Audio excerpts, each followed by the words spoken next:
যখন একটু জাল খাবার দাবার খাইতে ইচ্ছা করে তখন আমি কি করি, যে কোনো ধরনের একটা ঝাল করে একটা ভর্তা বানাই।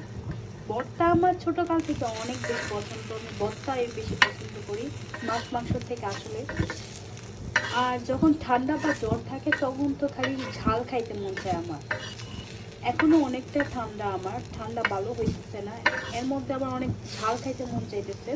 তো ভাবলাম কালো জিরা ভর্তা বানাই বেশি ঝাল দিয়া, ঠান্ডার জন্য ভালো হবে, আবার আমার খাওয়াটাও হবে ঝাল দিয়া।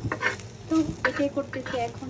প্রথমে হচ্ছে আমি রসুন পেঁয়াজ ছোট ছোট করে কেটে হালকা একটু ভেজে নিচ্ছি, তারপর হলো শুকনো মরিচগুলো ভাজবো, তারপর হলো কালি জিরাগুলো ভাজবো। প্রথমে আমি একটু পেঁয়াজ আর রসুনগুলো একটু ভাজতেছি ভালো করে, একটু ভাজা হলে তারপর ওগুলো করবো। এই যে পেঁয়াজ আর রসুনগুলো সুন্দর করে ভাজা হয়ে গেছে, তারপর আমি কালো জিরাকে একটু হালকা ভেজে নিছি।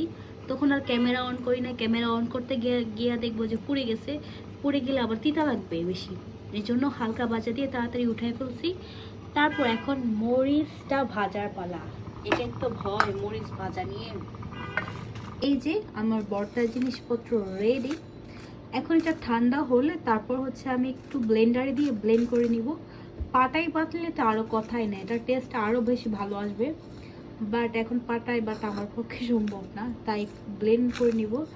সুন্দর করে ভর্তাটা আমি ব্লেন্ড করে নিলাম হালকা পানি আর লবণ দিয়ে। এটা হচ্ছে লুক এরকম ব্লেন্ড হবে, আর দেখতে খুবই ইয়াম লাগছে। এটা ঝাল মনে হচ্ছে যে অনেক ঝাল, জানি না খেতে কেমন ঝাল হবে, ঝালের জন্যই তো মেনলি বানানো আমার।